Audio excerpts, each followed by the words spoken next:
Hey guys, welcome to another episode of Will They Pair, the show where I combine two random pieces of gear together to see what kind of sounds I can come up with. And in this episode, we've got the System 100 Model 101, which is the keyboard piece from the System 100, which is a vintage analog synth system by Roland, which was released around the 70s, I believe. And I'm pairing it with the Moog Moogerfooger MF-108M Clusterflux. So this is a combination chorus flanger, and basically the way chorus and flange work is they're based on delays, but really short delays that you modulate the time of. So what you get is a basic delay unit built in here, but the range is much smaller than a typical delay unit. And on the other side, you have an LFO, which you can use to modulate the delay time. And that's how you get chorus effects. And then switching between these two effectively changes the range of the delay time. And what's cool is in the back of the unit, you have a bunch of CV inputs and outputs. So you can interface and control some of these parameters via analog signals. And the M here stands for MIDI. So you actually have MIDI as well. So in this episode, I'm just going to be running the synth through it, showing you the basic effects of the chorus and the flanger. And then I'm going to start interfacing some CV between this synth, which has some patch panel or patch inputs, and the CV inputs in the back here. All right, let's get started. So this is the raw tone that I have without the Moogerfooger is currently bypassed.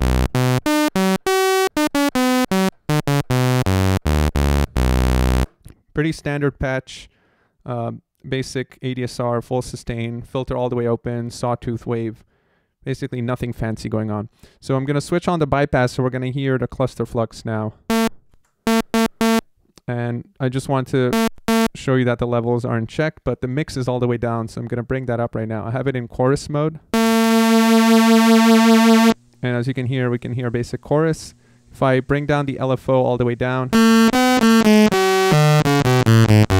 you get a very subtle effect, and then as you bring the LFO up, remember the LFO is modulating the delay time here. And then you can change the rate of the LFO.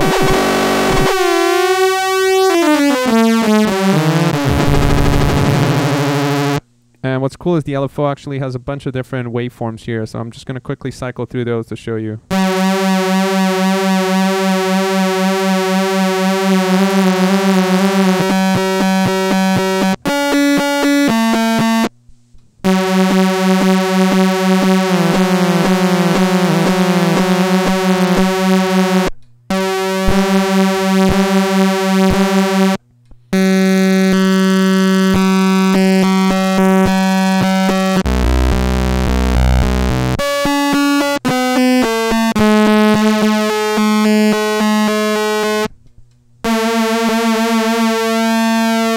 And if we switch to the flange, actually keeping in chorus, I'll just show you the range of the time delay here.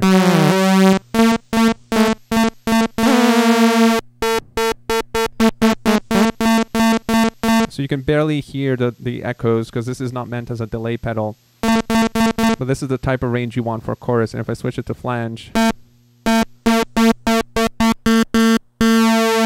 you get an even smaller range. And the key is to just modulate this with an LFO, and that's how you get those interesting effects.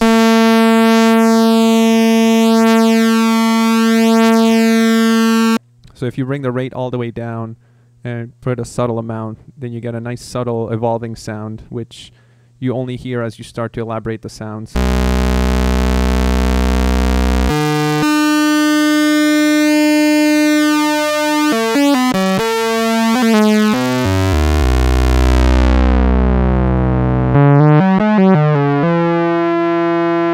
Turn this into more of a pad.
course, we have a feedback control here, both positive and negative, and that's for the delay loop.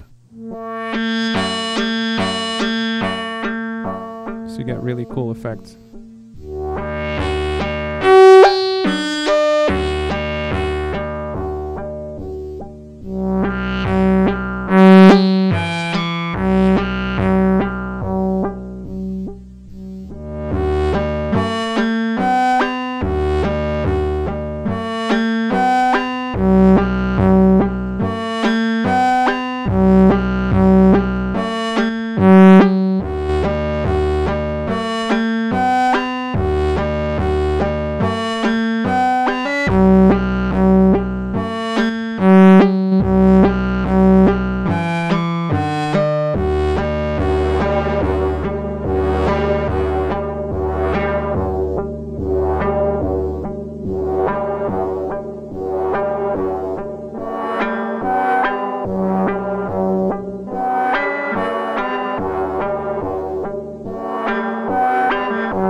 You almost start to get ring mod type sounds.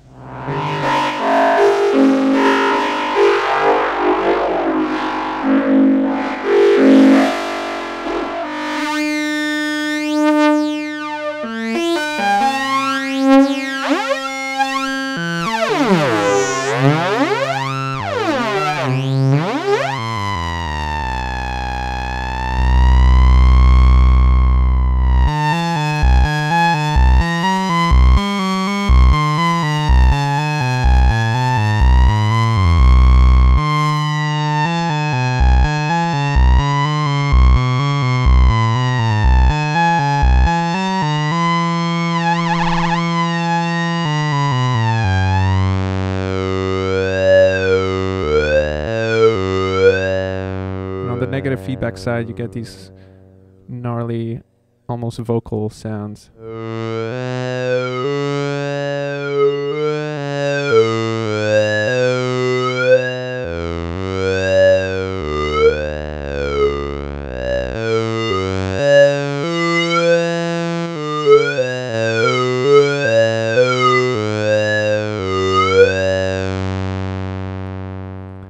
So one interesting thing we can do is that the 101 has an ADSR output here, which allows you to grab the control voltage of the envelope here and spit it out to control other signals.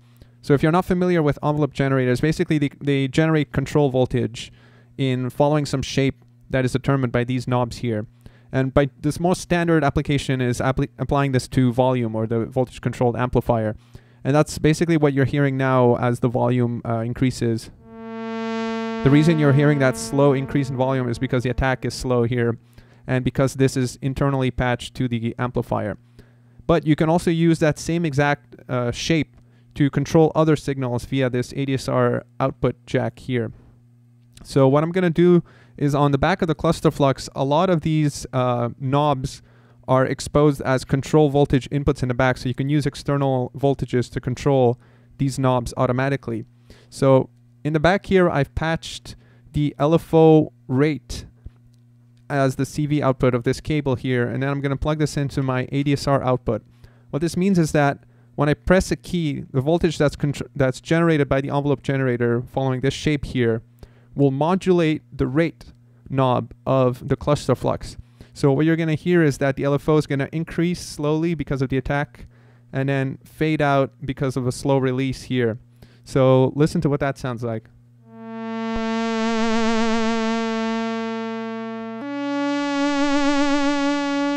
So that gives you a really interesting effect, because right now the same shape that is controlling the volume is also controlling the rate of the LFO. So you get this kind of ramp up the rate of the cluster flux increases and then slowly fades out.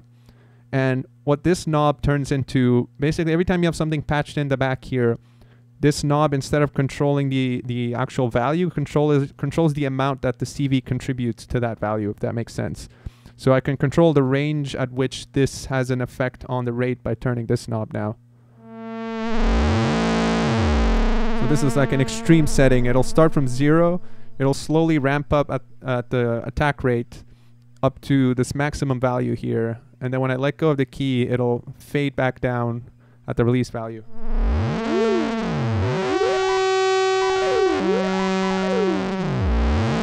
And of course you can change the shape of the...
So the other thing I've done now is I've patched the same ADSR output into the input of the mix control, and I brought it all the way down so that it's fully CV controlled. So now basically when I play a note, the effect won't kick in until the attack ramps up. So if I play just normal notes, you won't hear the effect until I hold it, and then the mix value gets brought in by this.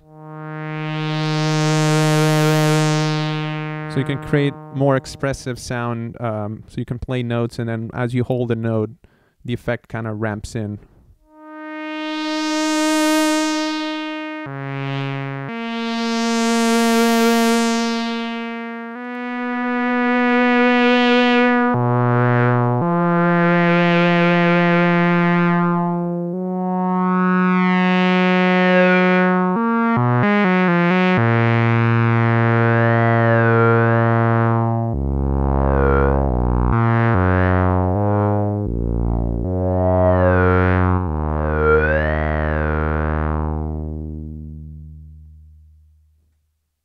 And which in my opinion creates a much more interesting sound than just having a constant static flanger or chorus going, which has its place as well. But for kind of expressive lead soloing, I like to have varieties so that the sound kind of washes in and out, and the timbre shifts slowly and subtly, which creates a more interesting sound to listen to, in my opinion.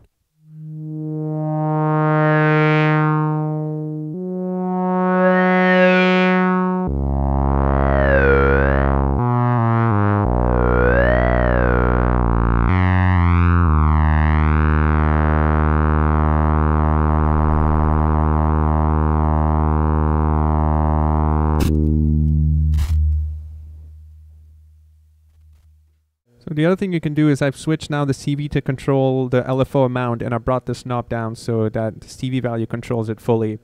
Similar effect as the previous things we've heard, the envelope will be controlling the amount of the LFO. So if I play a key, the effect will be on because the mix value is always static now. But the LFO will ramp up. You'll start to hear the effect of the LFO more as I hold down a key, which again makes for a more interesting sound.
Alright, so I'm going to leave it at that. Hopefully that gives you a good idea of how the Clusterflux can interface with a semi-modular here. So the series is called Will They Pair, but obviously that's just the name of the series. It's clear that a chorus and flange pedal will obviously pair nicely with a synthesizer. It's been a classic pairing since basically the dawn of synthesizers. But what's cool about the Clusterflux is the CV control, in my opinion, and that's really what sets it apart from your average chorus flange pedal. And the different LFO values and controls are really nice to have. So normally this is used by guitarists, and you would place this on the floor and control it with your feet. But in my opinion, it functions just as well, if not better, as a tabletop unit next to your synth, because these knobs are nice and big, so you can actually perform the unit as an instrument in its own right. So it pairs better, in my opinion, with synths that have some kind of CV control, because as demonstrated, you can really kind of enhance the power of the Clusterflux by subtly changing and morphing some of these things with some electronic control from a synth, so you don't have to use your hands the whole time. And obviously I've been using one CV control at a time, but you can imagine plugging in all the CV controls and controlling all these knobs with sequencers, with expression pedals and more LFOs and stuff like that from other gear as well. So I've only just scratched the surface here. I'm probably going to do another video that is a little more focused on the Clusterflux and some of the other Moogerfoogers that I have, and really explore and demonstrate the CV capabilities in the back by interfacing with modulars and standalone sequencers and stuff like that. But for now, I just want to give you a basic example of how to pair this pedal with a classic monophonic synthesizer. And yeah, hopefully that was entertaining. Be sure to leave a like if you like this kind of stuff, so I know whether I should do more or not. Also, let me know in the comments whether you like this new format of the series where I do a little more talking and explaining what's going on rather than just playing a pure sound demo. Or if you guys prefer the pure sound demos without talking, let me know. Maybe I'll split it into 2 different series. And if you're new to the channel, consider subscribing. So if you like synthesizers, you'll probably like this channel. I do a lot of tutorials, demos, stuff like this, but also deep dives on individual units and just talking about gear and music in general, which is my passion. So I'm happy to share all this stuff with you guys. And yeah, hopefully this was interesting, and I'll see you guys in the next one.